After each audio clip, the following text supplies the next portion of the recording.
ગુજરાતના ઉત્તમ શિક્ષકોની ટીમ આપને દ્વાર।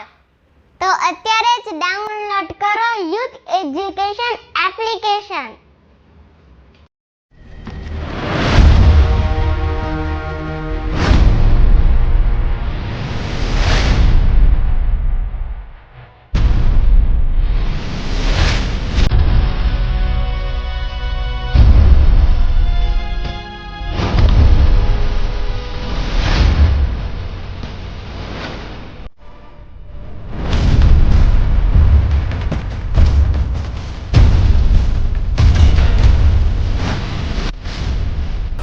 નમસ્કાર વિદ્યાર્થી મિત્રો, હું છું ડીએ પંપાણિયા અને આપ અમારી ચેનલ ઉપર નિહાળી રહ્યા છો ધોરણ 12 વિષય છે આપણો ભૂગોળ, જીઓગ્રાફી અને પ્રકરણ નંબર છે આપણું 6 અને એનું નામ છે દૂરસંચાર।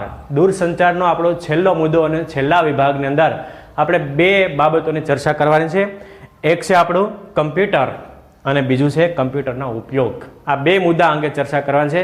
તો કમ્પ્યુટરની શરૂઆત ક્યારે થઈ હશે, કમ્પ્યુટરનો ઇતિહાસ કોની સાથે સંકળાયેલો છે, કયા માધ્યમથી કમ્પ્યુટરના એક ક્ષેત્રની અંદર એનો વિકાસ થયો, પ્રથમ પેઢીના કમ્પ્યુટર કેવા હતા, બીજી ત્રીજી અને ચોથી પેઢીના કમ્પ્યુટર, આધુનિક કમ્પ્યુટરના પિતા તરીકે કોને ઓળખવામાં આવે છે અને કમ્પ્યુટરનો ઉપયોગ ક્યાં ક્યાં થાય છે। આજે કોઈ ક્ષેત્ર મિત્રો બાકી નથી કે જ્યાં કમ્પ્યુટરનો ઉપયોગ ન થતો હોય ને કોઈ વ્યક્તિ એવો ન હોય કે જે કમ્પ્યુટરનું જ્ઞાન ધરાવતો ન હોય। આવનારો સમય એવો હશે કે જે કમ્પ્યુટરનું જ્ઞાન નથી ધરાવતા એને આપણે નિરીક્ષણ કરવામાં આવશે, બરોબર। એટલે તમે પણ વિદ્યાર્થીઓ કમ્પ્યુટરની અંદર ખૂબ આગળ પ્રગતિ કરજો। આવનારો સમય તમારી ઉંમર હજી 17-18 વર્ષની હોય, જો 12મા ધોરણની અંદર હોય તો તમે કમ્પ્યુટરનું જ્ઞાન હોવું એ તમારા માટે ખૂબ આવશ્યક હશે। કોઈ પણ તમે સરકારી કર્મચારી બનવું છે તો એ સરકારી કર્મચારી કોઈ અથવા કોઈ પણ કંપની અથવા પ્રાઇવેટ સરકારી અથવા અન્ય કોઈ ક્ષેત્રોની અંદર જ્યારે તમે જોબ માટે જાઓ છો તો ત્યારે કમ્પ્યુટરનું જ્ઞાન હોવું એ આવશ્યક છે। કમ્પ્યુટરનું જ્ઞાન જો તમારી પાસે નહીં હોય તો તમે નિરક્ષર કહેવાશો। એટલે વિદ્યાર્થીઓ ખાસ યાદ રાખજો। આનો ઇતિહાસ જોઈ લઈએ, આપણે એના ઉપયોગ જોઈ લઈએ। આવો શરૂઆત કરીએ।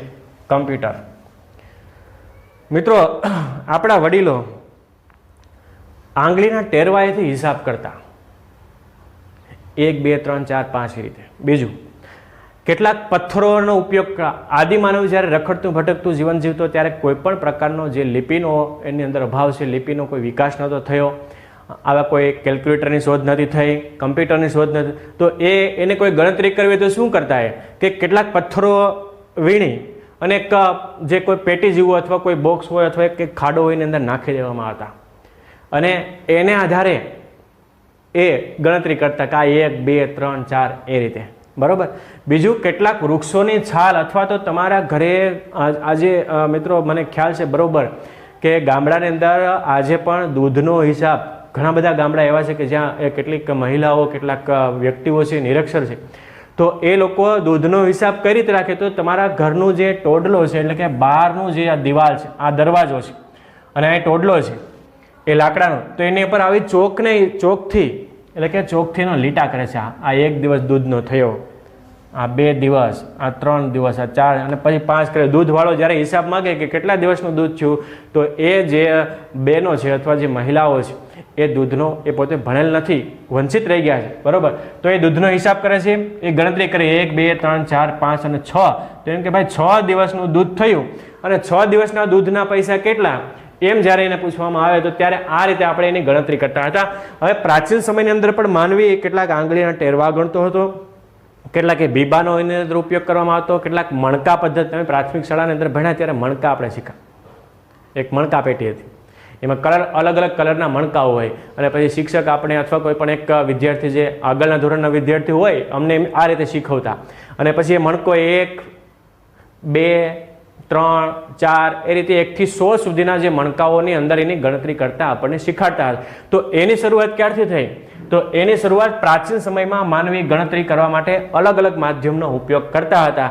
એ જે મેં વાત કરી આંગળીના ટેરવાનો ઉપયોગ કરતો, અથવા આદિમાનવ જે રખડતું ભટકતું એ વૃક્ષોની છાલ હોય ને, એ વૃક્ષોની છાલ ઉપર જે વૃક્ષ હોય એની ઉપર આ કાપા પાડવામાં આવતા કોઈ હથિયારથી અને કાપા પાડવામાં આવતા ને એને આધારે ગણતરી કરવામાં આવી। વૃક્ષોની ઉપર કાપા પડી શકે, આપણે ઘણીવાર તમે પણ કેટલા બધા વૃક્ષોની અંદર એ કંઈક નામ લખ્યા છે, તમારા નામ લખ્યા, એ કાપા પાડીને પછી એ ગણતરી કરતા કે 1 2 3 4 5 6 7 આ રીતે।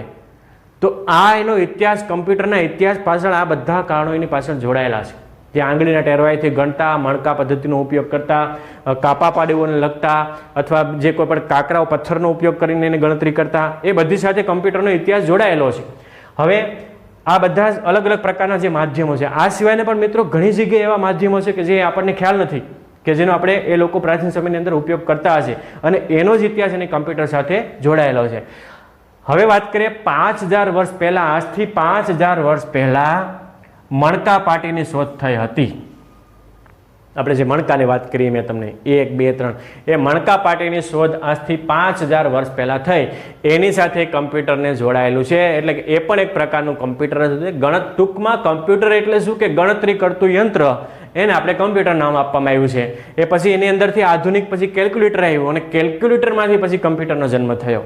બરોબર. આનો ઇતિહાસ બહુ, ક્યાં મણકા પાટી, ક્યાં કાપા ઉપાડીને લખતા, ક્યાં પથ્થરની અંદર, ક્યાંક વૃક્ષોની છાલ ઉપર કોતરીને લખતા, અને એમ થતાં થતાં 5000 વર્ષ પહેલા મણકા પાટીની શરૂઆત થઈ. ત્યારબાદ સૌ પ્રથમ વિશ્વની અંદર 1882માં પ્રથમ વ્યક્તિ જે ચાર્લ્સ બેબેજ હતા. ચાર્લ્સ બેબેજ એટલે કોણ? એ કમ્પ્યુટરના પિતા, આધુનિક કમ્પ્યુટરના પિતા તરીકે ચાર્લ્સ બેબેજને ઓળખવામાં આવે છે. એ ચાર્લ્સ બેબેજ દ્વારા 1822માં ડિફેન્સ એન્જિન મોડલની શોધ કરી. આવું એક મોડલ બનાવ્યું. અને શરૂઆતના કમ્પ્યુટર વિદ્યાર્થીઓ કેવા હતા તમને હું કહું તો નવાઈ લાગશે. તમે કમ્પ્યુટરનો ઇતિહાસ જોઈ લો. પ્રથમ પેઢીના કમ્પ્યુટર આ ક્લાસ જેવડા હતા, તમારો જે ક્લાસ છે ને, અને એ કમ્પ્યુટરની અંદર ઓપરેટ કરવા માટે 8 થી 10 વ્યક્તિની જરૂર પડતી, અને કમ્પ્યુટર ઉપર ચડવા માટે સીડીની જરૂર પડતી. એક સીડી રાખવામાં આવતી, અને સીડી ઉપરથી ચડી અને પછી એ લોકો એ કમ્પ્યુટરને ઓપરેટ કરતા, અને ઝડપથી ગરમ થતા, એટલે થોડુંક જ કાર્ય એની પર થાય, અને સર્કિટ એની એટલી બધી ઝડપથી ગરમ થઈ જતી કે જેથી કરીને કામ થોડુંક જ થતું. હવે રૂમ જેવડા, આ રૂમની જે સાઇઝ છે, તમારા ક્લાસની જે સાઇઝ છે, એ ક્લાસ જેવડા વિશાળ કમ્પ્યુટર હતા. એ કમ્પ્યુટર ઉપર ચડવા માટે સીડીની જરૂર પડતી. અને આ જે કમ્પ્યુટર કેવા એવા છે આપણે જોઈએ છીએ, સુપરસોનિક કમ્પ્યુટર આજે ભારતે જે બનાવ્યા છે, અને એનાથી પણ 2 ડગલા આગળ આપણે કમ્પ્યુટર ક્ષેત્રે ખૂબ ક્રાંતિ કરી છે. તો એનો ઇતિહાસ એ મણકા પાટીથી લઈ અને 1822માં ચાર્લ્સ બેબેજ નામના વ્યક્તિએ ડિફેન્સ એન્જિન મોડલની શોધ કરી. અને ત્યારબાદ તો એ પ્રથમ પેઢીના કમ્પ્યુટર, બીજી પેઢીના, ત્રીજી પેઢીના, અને ચોથી પેઢીના, હવે 5મી પેઢીના કમ્પ્યુટર આપણા દેશની અંદર હવે આવી રહ્યા. તો એ ત્યારબાદ 1833માં એનાલિટિકલ એન્જિનની રચના કરવામાં આવી, અને એમાંથી પછી આધુનિક કમ્પ્યુટરની શરૂઆત થઈ. અને શરૂઆતના કમ્પ્યુટર ખૂબ મોટા હતા, પછી એમાંથી ઘણા બધા સુધારા કરતા ગયા. હવે પીસી જેને કહેવામાં પર્સનલ કમ્પ્યુટર, અને એનાથી પણ માઇક્રો કમ્પ્યુટર જે નાના નાના ખૂબ આવ્યા છે. માઇક્રોસોફ્ટ કમ્પ્યુટર નામની અંદર ખૂબ જાણીતું છે, અને એણે કેટલી બધી ટેકનોલોજીથી નાના નાના કમ્પ્યુટરની એ શરૂઆત કરી. તો આ વાત થઈ મિત્રો કમ્પ્યુટરના ઇતિહાસની. આધુનિક કમ્પ્યુટરના પિતા કોણ? તો કે ચાર્લ્સ બેબેજને ઓળખવામાં આવે છે. એનો ઇતિહાસ તો કે એના ઇતિહાસની અંદર પ્રાચીન સમયની અંદર માનવી અલગ અલગ પ્રકારના માધ્યમનો ઉપયોગ કરતા. કમ્પ્યુટર એટલે ગણતરી કરતું યંત્ર. એ પછી કેલ્ક્યુલેટરની શરૂઆત થઈ, કેલ્ક્યુલેટરમાંથી પછી જેમ કમ્પ્યુટર આવ્યા, ને એ પ્રથમ, બીજી, ત્રીજી, ચોથી અને 5મી પેઢી સુધીના કમ્પ્યુટરનો વિકાસ એ દેશ અને વિદેશની અંદર આજે થઈ રહ્યો છે. અને હજી મિત્રો આનાથી ઘણી બધી નવી ટેકનોલોજી આવશે. હવે આપણે જોઈએ કમ્પ્યુટરનો ઉપયોગ. મિત્રો કોઈ ક્ષેત્ર એવું બાકી નથી કે જ્યાં કમ્પ્યુટરનો ઉપયોગ ન થાય. તમે ગણાવો મને કયું ક્ષેત્ર એવું હશે કે જ્યાં કમ્પ્યુટરનો ઉપયોગ નહીં થતો હોય? છે કોઈ ક્ષેત્ર એવું બાકી? ના, બધા જ ક્ષેત્રો એવા છે કે જ્યાં કમ્પ્યુટરનો ઉપયોગ થાય છે. ક્યાં? તો કે ઓફિસની અંદર કર્મચારીના પગારની વાત આવે, ડેટાની વાત આવે, ઓનલાઈન શિક્ષણની વાત આવે, ઓનલાઈન પગાર ડેટા એન્ટ્રીની વાત આવે, કે દસ્તાવેજોની વાત આવે, ઓનલાઈન દસ્તાવેજની વાત આવે, ઉદ્યોગોને ચલાવવાની વાત આવે, ઉદ્યોગોની અંદર કોઈ ફેરફારની વાત આવે, ખરીદી વેચાણની વાત આવે, ઉત્પાદન લેવડ દેવડ સંબંધોની વાત આવે, બેંક છે કે નાણાં વિભાગ છે કે વીમો કંપનીઓ છે કે હોસ્પિટલો છે, વાહન વ્યવહાર છે. આ બધા ક્ષેત્રો મિત્રો એવા છે કે જ્યાં કમ્પ્યુટરનો ભરપૂર માત્રાની અંદર ઉપયોગ થાય છે. કોઈ પણ ઓફિસની અંદર જાઓ એટલે એક કમ્પ્યુટર હશે. આજે આપણે શિક્ષણ સંસ્થાની જ વાત કરીએ. આપણે તમારી શાળાઓની અંદર કમ્પ્યુટર છે?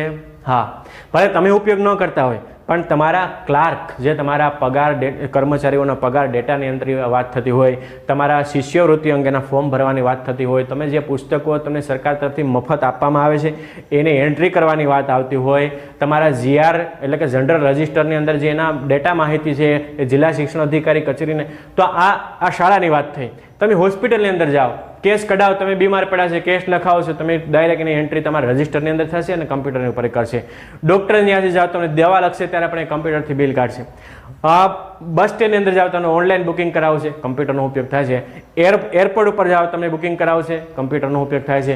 વીમો લેવા જાઓ, તમે કમ્પ્યુટરનો ઉપયોગ થાય છે. મિત્રો, કોઈ ક્ષેત્ર ભારત અને દેશ વિદેશનું કોઈ ક્ષેત્ર એવું બાકી નથી કે જ્યાં કમ્પ્યુટરનો ઉપયોગ ન થતો હોય. તમે મને એક બતાવો ક્ષેત્ર કે જ્યાં કમ્પ્યુટરનો ઉપયોગ નથી થતો. મત્સ્ય પ્રવૃત્તિ, છેવાડાના ટાપુની અંદર રહેતા માનવી અને એના આસપાસના, જોકે એવું નથી, સભ્ય સમાજથી જે લોકો દૂર છે ત્યાં કમ્પ્યુટરનો ઉપયોગ નથી કરતા, પણ ક્ષેત્રની વાત છે, કોઈ ક્ષેત્ર એવું બાકી નથી.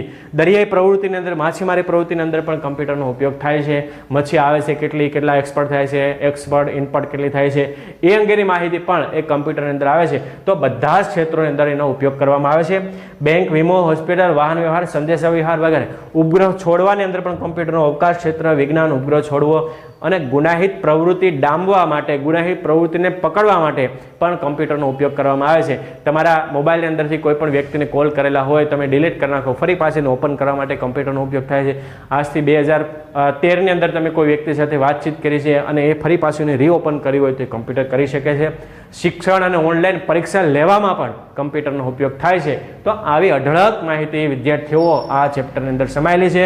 હવે તમને આ પ્રકરણ આપણું દૂરસંચાર એટલે જનરલ નોલેજનો ખજાનો, એ ચેપ્ટર આપણે ઓલરેડી અહીંયા હું એને વિરામ આપું છું.